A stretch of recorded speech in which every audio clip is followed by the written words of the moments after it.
Olá, seja bem-vindo ao canal. A gente vai falar aqui dos ensinamentos do Luiz Barsi e em alguns momentos eu vou compartilhar a minha opinião, fazer alguns esclarecimentos e se tiver alguma informação desatualizada, nós vamos atualizar nesse vídeo. Bora lá! E o investimento, ele é um fator preponderante quando você direciona os seus recursos, não é isso? Lamentavelmente no país nós tivemos uma fase em que as autoridades, eles tentaram, e de alguma forma eles conseguiram, cristalizar a mente do indivíduo, o aplicador, principalmente a poupança, né? Estimulando e induzindo o indivíduo na realidade, em última análise, a praticar a agiotagem. Porque você emprestar dinheiro, seja para o banco, seja para a poupança, você está praticando a agiotagem. E eu, desde a minha formação, eu sempre interpretei que... Primeiro ponto aqui que o Barsi está falando, que a gente é estimulado a agiotagem, que é emprestar dinheiro. Então quando a gente coloca dinheiro na poupança, a gente está, de certa forma, praticando a agiotagem, porque a gente está emprestando o nosso dinheiro a troca de um juro bem pequeno que o banco paga na poupança. Isso daí também serve para renda fixa. O Barsi não investe em renda fixa, o Barsi prefere investir em ações. Isso que ele fala que a gente é estimulado a agiotagem, a prestar dinheiro para o banco. E é muito importante você participar do desenvolvimento da riqueza, da criação, da geração de riqueza, não é isso? E o que acontece?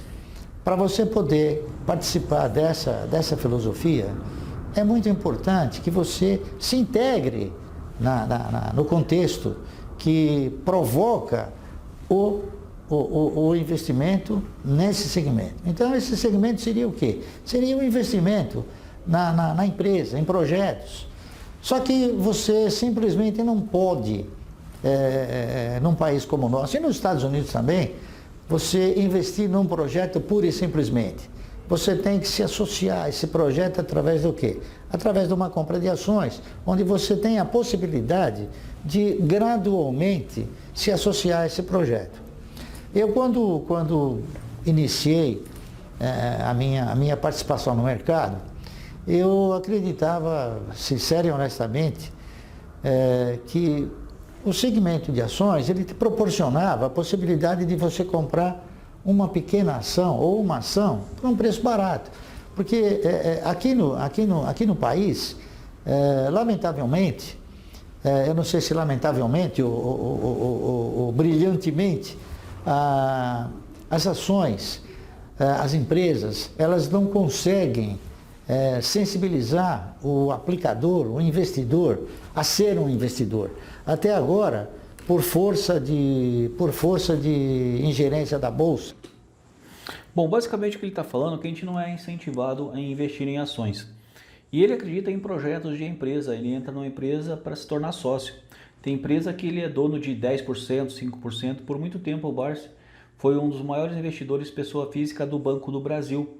E ele acredita no projeto de Banco do Brasil e ganha dinheiro investindo em ações do Banco do Brasil. Então, basicamente ele quer dizer isso, que a gente não é incentivado e ele seguiu por essa linha de se tornar sócio desses projetos. Você não tinha a possibilidade de estar assim sem aumentar a parcela. Não é isso? Então, na ocasião, eu senti que o meu perfil não era um perfil de estar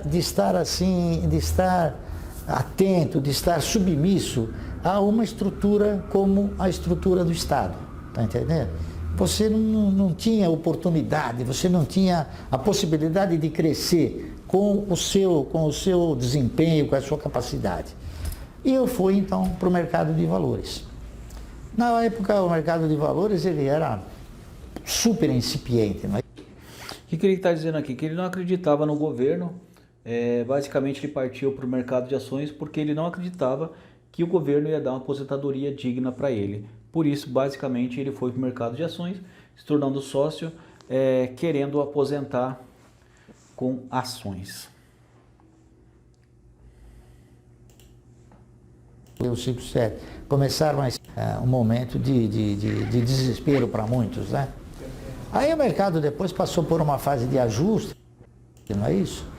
passou por uma fase de ajuste, 71, depois de julho de 71, 72, 73, 74, 75 começou a equilibrar e eu venho participando desde então.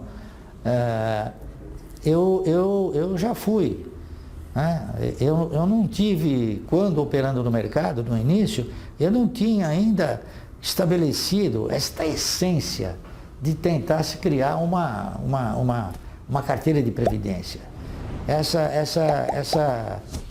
Essa iniciativa, essa vontade, essa necessidade até, eu diria, surgiu porque a gente começou a fazer uma série de análises e essas análises elas convergiam para o seguinte: o cidadão brasileiro, lamentavelmente, há 30, 40 anos atrás, ele se aposentava como um executivo e ele acabava virando um indigente. Hoje ele já se aposenta direto como um indigente, não é isso?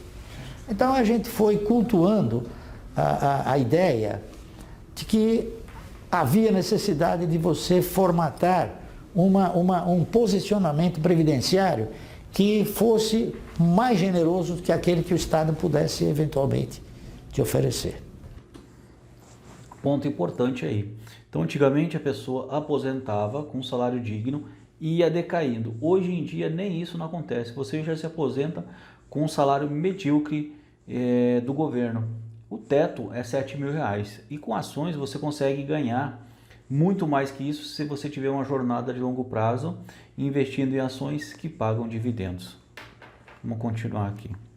Acabei me prejudicando e perdendo o posicionamento em ações que eu tinha daquela empresa. Então, por exemplo, eu tinha 10% do banco chamado Banco do Progresso, né?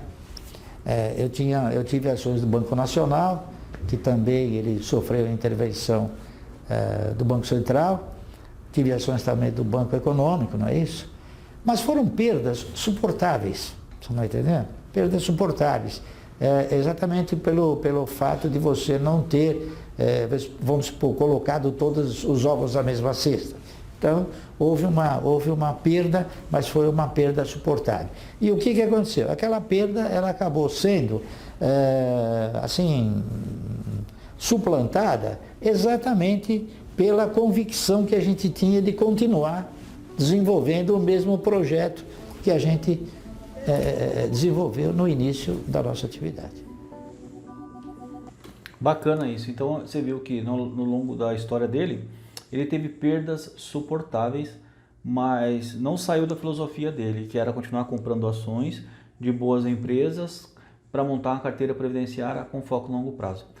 As perdas que ele teve foram suportáveis e suplantadas por ações boas que ele manteve na carteira. Basicamente, esse foi aí a trajetória do Barsi. Aqui eu vou falar um pouquinho dele, ó. Ele é paulista do bairro do Brás. Barsi tem simplicidade e disciplina como seus pilares para o sucesso. Ele realmente é uma pessoa muito simples. Logo que começou a sobrar dinheiro, ainda jovem, passou a investir na Bolsa de Valores com a intenção de construir sua própria previdência com ações de empresas sólidas e boas pagadoras de dividendos. Dá um pause, leia isso aqui e guarde como filosofia, que deu muito certo para o Barsi e pode dar certo para muita gente. Tá bom? Se gostou aí, dá um joinha e nos vemos no próximo vídeo.